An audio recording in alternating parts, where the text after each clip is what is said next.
Bonjour à tous et bienvenue encore une fois ce matin dans notre chaîne YouTube où nous allons partager encore avec vous la parole de Dieu qui se trouve dans le livre de la Genèse, le chapitre 11. Et nous allons partager ce matin les versets 1 au verset 9.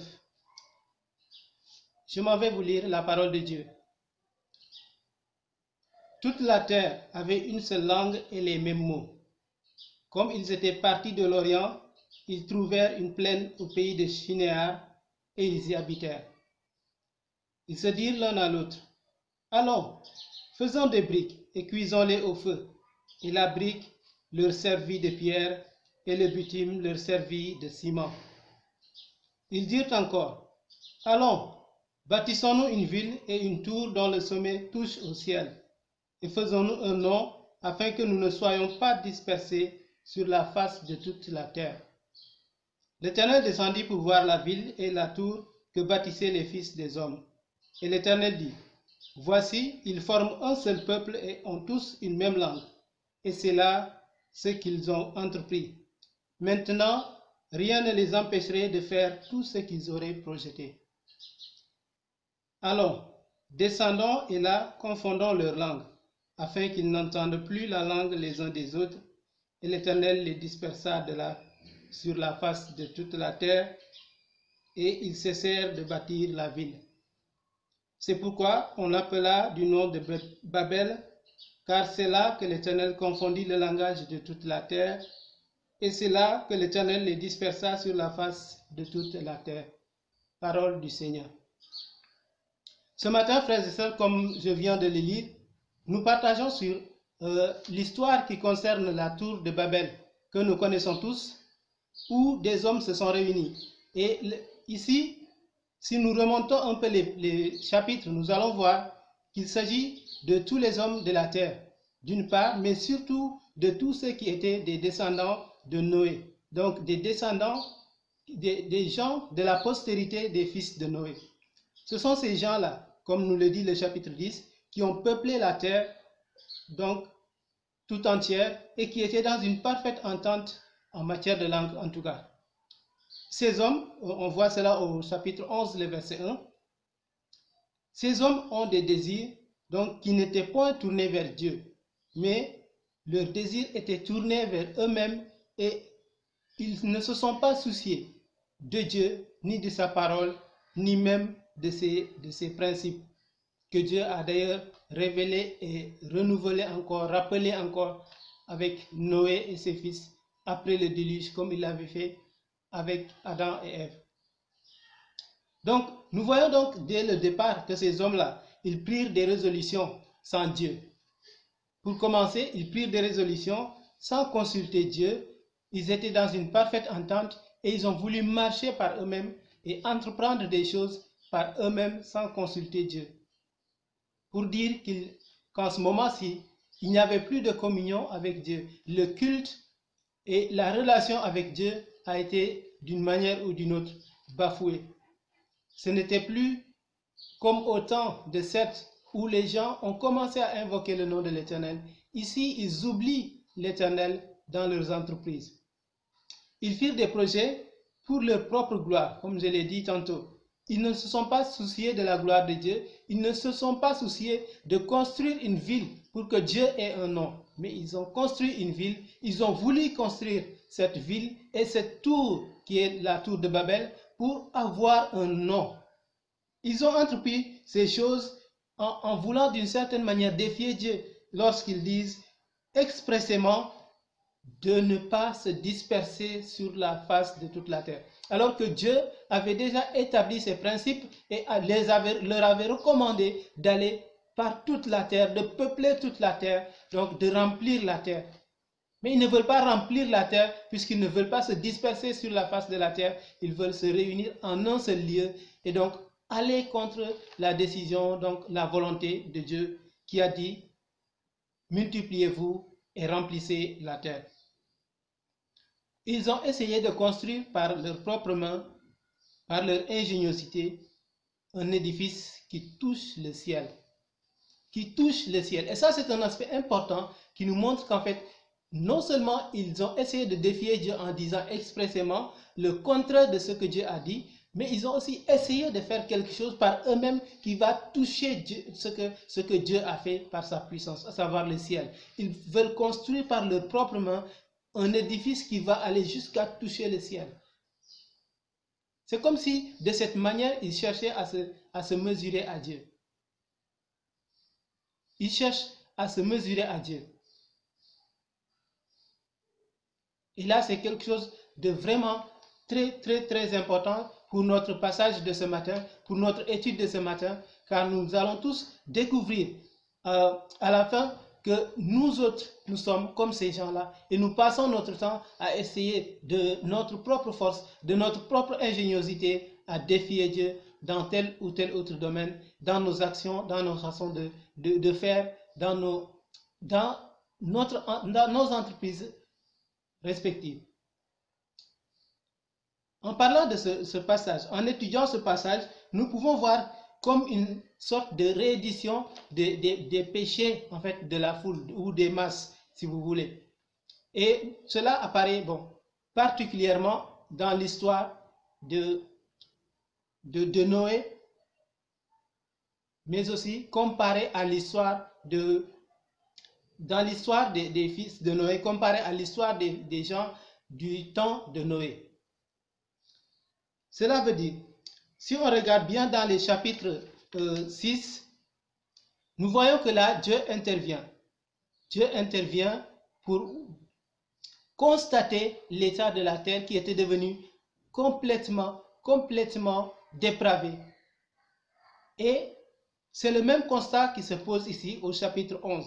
Dieu vient découvrir par lui-même ce qui s'est passé, ce qui se tramait sur la terre. Et qu'est-ce qui va se passer? Dieu va exercer un jugement. Il y a quelque chose qui se passe. La terre est devenue dépravée. La terre s'est détournée de Dieu. Première chose. Deuxième chose, Dieu vient constater ce qui se passe. Et troisième chose, Dieu va juger, Dieu va réagir. J'ai présenté ce chapitre en disant que nous parlons de ces personnes-là qui sont des descendants de Noé, des gens nés de la postérité des fils de Noé. Mais les gens qui étaient du temps de Noé ont exactement fait la même chose. Le chapitre 5 nous dit que voici le livre de la postérité d'Adam. Il nous présente la postérité d'Adam. Et le chapitre 6 nous dit, lorsque les hommes ont commencé à se multiplier sur la face de la terre, lorsqu'ils ont commencé à devenir nombreux sur la face de la terre, voici ce qui est arrivé. Ils sont devenus pervers. Ils se sont détournés de la voie de Dieu. On voit cela au chapitre 6. Donc les versets, si on peut les lire, ce seront les versets 5 à 7. La parole nous dit ceci. L'Éternel vit que la méchanceté des hommes était grande sur la terre et que toutes les pensées de leur cœur se portaient chaque jour uniquement vers le mal. Chaque jour uniquement vers le mal, pas vers Dieu. Chaque jour uniquement vers le mal. L'Éternel se repentit d'avoir fait l'homme sur la terre et il fut affligé en son cœur. Et l'Éternel dit, j'exterminerai de la face de la terre l'homme que j'ai créé, depuis l'homme jusqu'au bétail, aux reptiles et aux oiseaux du ciel, car je me repens de les avoir faits. Ces versets nous présentent donc la situation dans son ensemble. Les hommes de la terre étaient devenus corrompus. Ils se sont détournés de Dieu et toutes leurs pensées étaient dirigées vers le péché, vers le mal, pas vers Dieu. Et Dieu vient constater, il vit donc la grandeur de ce péché, l'immensité de ces péchés en fait. Et au chapitre 11, la parole de Dieu nous dit, cette fois-ci c'est la descendance de Noé. Le chapitre 10 nous présente cela lorsqu'il nous dit, voici la postérité des fils de Noé, c'est Genèse 10 verset 1, Sem, Cham et Japhet. Ils leur naquirent des fils après le déluge. Et le chapitre 10 se termine par ce verset 32 qui nous dit, telles sont les familles des fils de Noé, selon leur génération, selon leur nation, et c'est d'eux que sont nés que sont sorties les nations qui sont répandues sur la terre après le déluge. Pour résumer donc le chapitre 10, on nous dit, voici donc toutes ces personnes qu'on a citées, ce sont là les descendants de Noé, donc la postérité des enfants de Noé, et ce sont eux qui ont peuplé la terre. Et ce sont donc ces gens-là qui vont aujourd'hui, dans le chapitre que nous étudions aujourd'hui, changer leur culture, leur façon de faire, se sont retournés complètement contre Dieu pour faire des choses par leur propre force, selon leur propre conseil et sans même consulter Dieu. Et il y a une chose assez frappante dans ce passage, dans ce chapitre, les résolutions, la manière de prendre les résolutions. Écoutons bien ce que dit la parole de Dieu. Lorsque les hommes ont commencé à mijoter leur plan, à mijoter leur programme, voici ce qu'ils ont dit. Au verset 4, ils dirent encore, allons, bâtissons une ville et une tour dont le sommet touche au ciel. Ils disent, allons. Ils se concertèrent, ils se mirent tous d'accord, ils se disent, allons et faisons ceci. Et voici ce que Dieu lui-même va répondre. Lorsque les hommes ont commencé à agir de cette façon, Dieu lui-même va réagir. Et voici comment Dieu réagit. La parole de Dieu nous dit au verset 7, l'Éternel dit, voici il forme, ça c'est le verset 6, et le verset 7 il nous dit, allons, descendons, et là confondons leur langage. Pour exprimer son jugement, Dieu utilise le même langage que les hommes ont utilisé pour les corriger, pour les remettre sur le chemin, pour empêcher complètement que leurs plans stupides se mettent en place. Dieu dit, allons, descendons et confondons leur langue. Pendant que les hommes disent, allons, faisons ceci, faisons cela, sans consulter Dieu, voici ce que Dieu dit, allons, confondons leur langue, afin qu'ils n'entendent plus la langue les uns des autres, et l'Éternel les dispersa loin de la face de toute la terre. C'est vraiment quelque chose de capital dans cette étude, quelque chose de capital aussi dans notre vie, comme nous le verrons plus tard.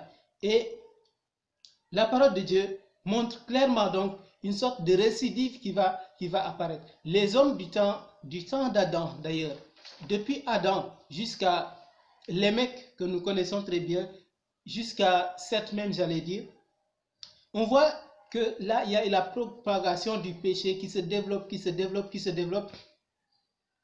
Et arrivé à un certain moment, là c'est de Genèse 3 pratiquement jusqu'à Genèse 4 et verset 24, il y a toujours eu cette domination, cette prédominance du péché, donc à travers la terre. Et lorsque Dieu va exercer son jugement sur Caïn, en l'éloignant, en le maudissant, c'est à ce moment-là que Dieu va remplacer donc Caïn par Abel que Caïn a tué par Seth qui sera l'incarnation de cette génération même qui va commencer à invoquer le nom de l'Éternel. C'est comme si Dieu restaure les choses. Au temps de Noé, les hommes, la terre était remplie de péchés. Et Dieu vient, il choisit Noé, il extermine le reste. Il préserve Noé avec le reste, avec une partie de la création. Il élimine le reste pour restaurer la situation avec Noé. Troisièmement, au chapitre que nous prêchons, que nous partageons ce matin, la parole de Dieu nous montre que lorsque les hommes ont commencé à se réunir, parce qu'ils avaient une seule langue, ils s'entendaient en tout, ils ont commencé à comploter et à faire des choses contre la volonté de Dieu. Dieu va revenir encore, intervenir pour remettre de l'ordre, pour remettre en fait, restaurer en fait le culte, la dépendance des hommes vis-à-vis de Dieu. Parce qu'on peut facilement le remarquer, lorsque les hommes seront dispersés à travers la terre et qu'ils ne s'entendront plus, il n'y aura plus qu'un seul recours, à savoir Dieu. Lorsqu'on n'arrive plus à parler à son prochain, puisqu'on ne s'entend plus, le seul avec qui on s'entend, quelle que soit la langue, c'est Dieu. Et donc les hommes seront amenés à repenser à leur communion avec Dieu, à leur relation avec Dieu d'une manière ou d'une autre. Mais le plus important, c'est ce qu'on va voir dans les dimanches qui viennent, c'est l'appel que Dieu va faire. Lorsque les hommes vont se disperser à travers la terre, cela donne l'occasion de former plusieurs peuples, des peuples différents selon que les gens s'entendent. Et c'est pas, puisqu'il y a plusieurs peuples maintenant, Dieu peut faire son choix au milieu d'un peuple, ou Dieu peut choisir une personne au milieu d'un peuple aussi. Et c'est ce que Dieu va faire dans les chapitres qui viennent, quand il va choisir donc Abraham depuis le pays de Our en Chaldée. Et donc, pour dire que cet épisode de la tour de Babel montre déjà, d'une part, les péchés de la masse, les péchés de la foule. En Genèse 6, c'est toute la foule, la terre entière. Dès que la terre entière commence à avoir la même habitude, généralement, c'est toujours contre la volonté de Dieu. Au chapitre 11, la terre entière a une seule langue. Ils s'entendent tous et la première chose à laquelle ils pensent, c'est agir contre Dieu. Agir contre Dieu. Ils sentent leur importance, ils sentent leur poids, leur nombre et ils commencent à oublier Dieu. Et Dieu intervient toujours dans ces situations pour remettre de l'ordre. Donc cette histoire de la tour de Babel nous montre ce côté-là où on voit le péché des masses. Mais cela nous montre aussi l'importance en fait du choix que Dieu va faire plus tard en choisissant un homme du milieu de ces nations qui était perverti, qui s'était retourné contre Dieu. Et donc cette histoire est vraiment capitale pour déterminer la suite des événements que nous allons voir tout au long de la Genèse. Si nous étudions attentivement ce passage, nous voyons d'une part le péché qui apparaît, le péché qui veut dominer les hommes de la terre, d'autre part Dieu qui réagit pour remettre de l'ordre. Voici donc ce que cela nous apprend. La première chose qu'on voit, c'est que la dispersion des langues, la confusion que Dieu va amener au milieu des hommes en confondant leurs langues, a été la première figure du parler en langue. Ça a été la première figure du parler en langue. Mais ici, ce fut un jugement, afin que ceux qui entendent n'entendent plus. C'est-à-dire tous ceux-là qui s'entendaient et qui parlaient une seule et même langue ne puissent plus s'entendre. Désormais, quand l'un va parler, l'autre ne va plus entendre. C'était ça le but de ce parler en langue, donc de cette figure du parler en langue. C'était un jugement et c'était pour écarter les hommes, pour séparer les hommes, afin que la volonté de Dieu puisse arriver. Dans la nouvelle alliance, nous voyons que l'alliance que Dieu a établie à travers Jésus-Christ, ici, le parler en langue est un outil de communication, un outil de transmission du décret de Dieu. Parce que tout a commencé à la Pentecôte, où Dieu a manifesté sa puissance en ressuscitant le Seigneur Jésus-Christ et en accomplissant ses promesses qui étaient faites dans Joël, dans l'histoire des prophètes, et que en envoyant le Saint-Esprit, il accomplissait ces promesses-là. Et le Saint-Esprit qui est venu ce jour-là a fait parler les apôtres en langue pour que le message de la bonne nouvelle, le message de la résurrection de Jésus-Christ, de la puissance de l'œuvre de Jésus-Christ puisse être transmis par d'autres personnes qui ne s'entendaient pas du tout avec les apôtres, qui ne s'entendaient pas du tout avec les Juifs. Ici, Dieu a fait le parler en langue pour que ceux qui ne s'entendaient pas puissent s'entendre. Alors que dans la Genèse, on nous montre des gens qui s'entendaient et que la confusion des langues a dispersé pour qu'ils ne s'entendent plus. Ici, c'est un moyen de communication pour que le décret de Dieu puisse être transmis par des gens qui n'entendaient pas, qui ne s'entendaient pas avec les Juifs. Alors, aujourd'hui, si quelqu'un se permet de parler en langue et vouloir dire que c'est le véritable parler en langue, que ce soit un parler en langue qui sert à communiquer le message de Dieu à d'autres personnes qui ne s'entendent pas avec moi. Si mon parler en langue est vrai, il doit servir à transmettre le message que je suis en train de dire à d'autres personnes qui ne s'entendent pas avec moi. Mais pas une langue que les anges seuls comprennent ou que Dieu seul comprend. Parce que le parler en langue ne s'adresse pas premièrement à Dieu ni aux anges, mais il s'adresse premièrement aux hommes. Si les hommes, de quelque langue qu'ils soient, ne puissent pas m'entendre, cela n'a aucun sens et ce n'est tout simplement pas un parler en langue. Le parler en langue, en tant que jugement, sépare les gens. Mais si le parler en langue est vrai et que c'est un moyen de communication, un signe de la réconciliation que Dieu a envoyé par Jésus-Christ, cette langue nous permet de communiquer les merveilles de Dieu à d'autres personnes qui ne s'entendent pas avec nous, qui ne comprennent pas la langue que nous comprenons.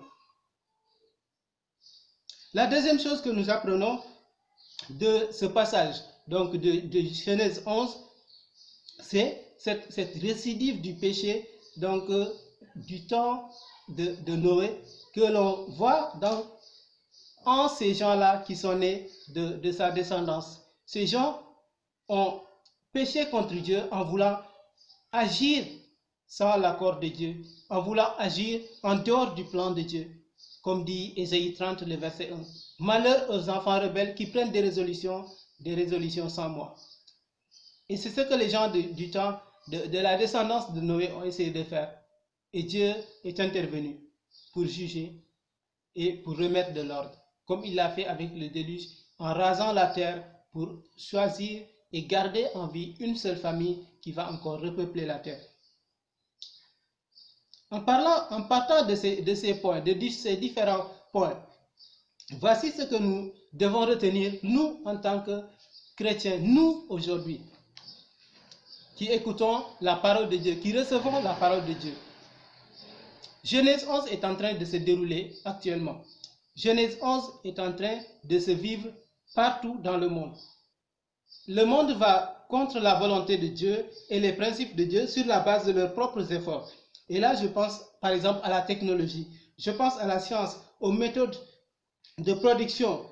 Il y a plusieurs aspects donc, concernant la technologie, la science, les méthodes de production qui montrent complètement, carrément que l'homme est en train de défier Dieu dans ses pratiques. L'homme est en train de se détourner de Dieu pour se concentrer seulement sur ce qu'il peut faire par lui-même. On a oublié Dieu, on a oublié la reproduction naturelle, on utilise maintenant des organismes génétiquement modifiés, on utilise des méthodes par-ci par-là pour essayer de multiplier rapidement, que ce soit des végétaux, que ce soit des animaux, pour avoir beaucoup de production sans se soucier des principes de reproduction naturelle, des principes de reproduction établis par Dieu. On s'en fiche complètement, on est trop pressé. On veut avoir beaucoup et vite. On n'a pas besoin d'attendre parce que ça prend beaucoup de temps. Mais derrière tout cela, il y a une folle envie de tout faire pour montrer aux hommes que Dieu n'a plus sa place. L'homme peut aller tout seul, on peut faire ceci, on peut faire cela, la religion, la foi. Tout cela n'a plus d'importance. C'est ce que le monde essaie de montrer. C'est ce que le monde essaie de démontrer. Ce n'est pas pour rien si les gens se précipitent, les gens ils combattent de toutes leurs forces, de toutes leurs compétences, tout ce qu'ils peuvent pour mettre en place ce qu'on appelle donc l'intelligence artificielle. De telle manière qu'on puisse avoir des appareils qui soient comme des êtres humains ou qui peuvent remplacer les êtres humains. Tout cela, c'est une manière de défier Dieu et de se moquer complètement de ce qui constitue en fait les principes de Dieu, l'ordre naturel que Dieu a établi. Et là, c'est même, on parle de ce qui est naturel. On ne parle même plus de ce qui, comme je peux dire, au-delà, constitue un domaine purement spirituel, où on parlerait de communication, de communion intime avec Dieu, de prière, de foi, etc. Là, nous parlons de ce qui est naturel, de providentiel.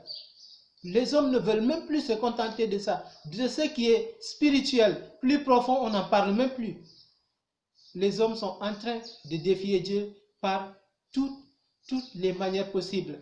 Quand il s'agit de parler, en fait, de l'ordre naturel des choses, dans la famille, dans les couples, dans les relations sociales, les hommes ont renversé tout cela. Ils ont décidé de légaliser l'homosexualité. Ils ont décidé de légaliser toutes sortes d'actes, de comportements sexuels malsains, désordonnés, inhumains. Ils ont accepté, ils ont comploté, ils ont dit, allons, légalisons. Et aujourd'hui, tous les pays qui ne veulent pas de cette légalisation, tous ces pays-là qui essaient de refuser, subissent les conséquences, subissent toutes sortes de pressions, toutes sortes d'artifices pour essayer de les pousser à signer cela, à ratifier cela, à accepter l'homosexualité dans leur pays. Le monde va vers des choses comme cela. Et ce n'est point dans cela que Dieu nous appelle. Ce n'est point du tout dans ce que Dieu nous appelle. Et nous voyons aujourd'hui que c'est ce qui fait la norme. C'est ce qui fait, en fait, aujourd'hui, la fierté des gens, si je peux me permettre. C'est comme si nous nous sentons plus à l'aise d'être hors la loi par rapport à Dieu que d'essayer de comprendre ou d'essayer de nous s'accaparer des principes de Dieu et d'être sous sa main. Face à tout cela, le monde se concerte, les pays avancent, les politiques des pays, les gouvernements, tous se concertent, les nations se liguent contre la volonté de Dieu, contre les principes de Dieu, contre la parole de Dieu, contre le peuple de Dieu. Mais il y a pire. L'Église et les croyants sont même influencés dans cette logique-là. Ils sont influencés et le monde commence à envahir l'Église, à envahir la vie des croyants. Et permettez-moi de vous rappeler ceci. Dans ce chapitre, nous sommes en présence des gens qui ont été donc rescapés de ce déluge, qui ont été sauvés du déluge, ou bien qui sont nés de ceux qui sont sauvés du déluge, à savoir les enfants de Noé. Donc, qu'ils soient directement sauvés du déluge ou qu'ils descendent des gens qui sont sauvés du déluge, ils sont pareils. Et avant d'en venir à nous-mêmes, ça me rappelle aussi le comportement des pharisiens lorsqu'ils disaient à Jésus, nous sommes les enfants d'Abraham. Ils se permettaient de vivre toutes sortes de choses sous prétexte qu'ils sont des enfants d'Abraham et que Dieu les accepte tels qu'ils sont parce qu'ils sont des enfants d'Abraham, ils sont ceci, ils sont cela. De faux prétextes, de mauvais prétextes. Les gens de Babel, qui construisaient la tour de Babel, ce sont des gens qui sont des descendants de Noé, des descendants donc du rescapé, de l'homme que Dieu a choisi et préservé. Ils ont voulu d'une certaine manière profiter de cette situation, de ce statut-là pour dire, bon, maintenant Dieu nous aime, Dieu nous accepte, on peut faire tout ce qu'on veut. Sous prétexte que Dieu les a sauvés au moment où les autres ont péri, Dieu les aime. Donc, ils veulent abuser de cet amour de Dieu pour faire tout ce qu'ils veulent. Et dans l'Église, dans la vie des croyants aujourd'hui, il y a beaucoup de cela. Beaucoup de gens se permettent de dire, allons, bâtissons notre tour de Babel, bâtissons notre pays, bâtissons ceci, bâtissons cela, sans tenir compte des paroles, des injonctions claires et directes de Dieu. Ils veulent se baser uniquement, ils veulent prétexter qu'ils sont des enfants de Dieu, leurs paroles, leurs actes sont inspirés par l'Esprit de Dieu, ceci et cela, ils font du n'importe quoi. Ils font du n'importe quoi, sous prétexte qu'ils sont des enfants de Dieu, ils sont rachetés, ils ont l'Esprit, etc. Alors que ce n'est rien de tout cela. Si nous avons réellement l'Esprit de Dieu, et si nous sommes vraiment des gens qui sont sauvés par grâce, nous devons vivre comme des gens sauvés par grâce. Être toujours reconnaissant, et la meilleure manière d'être reconnaissant envers Dieu qui nous a sauvés, c'est de nous conformer à sa parole. Mais pas d'agir par nous-mêmes, par égoïsme, prétendant que nous avons l'Esprit de Dieu, prétendant que c'est l'Esprit de Dieu qui nous dicte. Ce n'est pas. Avoir l'Esprit de Dieu ne fait pas de nous des gens qui soient indépendants. On ne reçoit pas l'Esprit de Dieu pour devenir indépendant de Dieu. Pas du tout. Au contraire, on reçoit l'Esprit de Dieu pour être complètement dépendant de Dieu, pour être à l'image de Dieu, pour penser comme Dieu et faire comme lui. Mais pas pour être complètement indépendant et faire tout ce que l'on veut sous prétexte qu'on a l'Esprit de Dieu. Et l'Église et les croyants sont en train de voguer dans un chemin pareil. Sans parler de l'influence du monde qui envahit de plusieurs manières l'Église et nos vies chrétiennes. Face à tout cela, frères et sœurs, ce matin, vous êtes appelés à vous arrêter et à réfléchir attentivement à ce qui arrive. Parce que nous avons vu clairement le jugement que Dieu a appliqué lorsque les hommes ont essayé de se tourner une première fois et puis une deuxième fois vers d'autres choses, lorsqu'ils se sont détournés de Dieu lui-même. Le jugement vient toujours. Et en notre temps, le monde est dépravé. En notre temps, le monde est corrompu. Nos vies sont envahies par le mal et nous nous laissons influencer.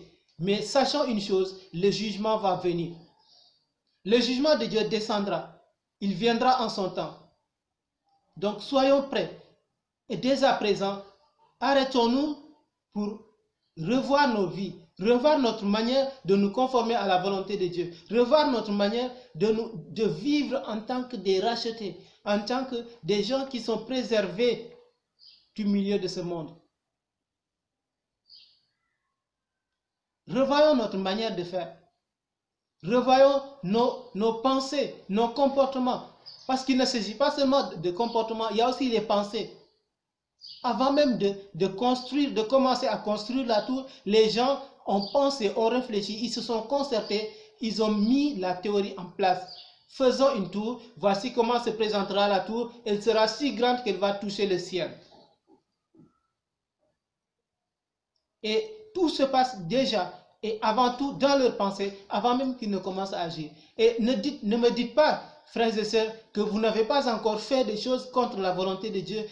Rien que de les penser, vous devez vous arrêter et revoir vos pensées, vos manières de penser, revoir vos actions et essayer de vous remettre sur le chemin. Car Dieu vous tend la main. À tout moment, il vous tend la main. La parole de Dieu nous dit, l'Éternel descendit pour voir ce que les hommes étaient en train de faire. Dieu, il descend aussi dans ta vie, dans ton église, dans ton ministère, pour voir ce qui est en train de se faire là-bas. Et si quelqu'un est prêt à écouter la voix du Seigneur, si quelqu'un est prêt à revenir en arrière, le Seigneur est présent et il vous ressaisira, il vous restaurera. Et le jugement ne tombera point sur vous. Mais si, pendant que le Seigneur vient voir, vous montrez au Seigneur que voilà les mauvaises actions que nous faisons, nous nous moquons complètement de ce que toi, Seigneur, tu veux, ce que toi, Seigneur, tu dis, le jugement du Seigneur ne tardera jamais. Le jugement du Seigneur ne tardera pas. Soyons prêts donc. Revenons à Dieu de peur que son jugement ne nous atteigne. Car le Seigneur est là pour nous entendre. Le Seigneur est là pour nous écouter. Le Seigneur est là pour nous restaurer. Voici ce que dit la parole de Dieu pour terminer. Dans Acte 17, le verset 30, la parole de Dieu nous dit ceci. Dieu, sans tenir compte des temps d'ignorance, annonce maintenant à tous les hommes en tout lieu qu'ils aient à se repentir. Dieu, sans tenir compte des temps d'ignorance, annonce maintenant à tous les hommes en tout lieu qu'ils aient à se repentir. Frères et sœurs, Dieu nous montre ce matin que nous avons tous à nous repentir. Dieu nous rappelle ce matin que nous avons à nous repentir. Nous nous détournons de lui. Nous prenons des résolutions personnelles, égoïstes, pour nous-mêmes, pour notre propre gloire, pour nous faire un nom, et pour bien des raisons qui sont tout sauf pour la gloire de Dieu. Mais Dieu, sans tenir compte de notre ignorance, sans tenir compte de notre état, nous rappelle seulement que nous avons à nous repentir. Repentons-nous, frères et sœurs, et la grâce de Dieu descendra sur nous. La grâce de Dieu envahira nos vies, envahira nos ministères, envahira nos familles, nos pays, nos États, et nous verrons la gloire de Dieu plutôt que le jugement de Dieu. Que Dieu vous bénisse et que Dieu bénisse sa parole. Amen.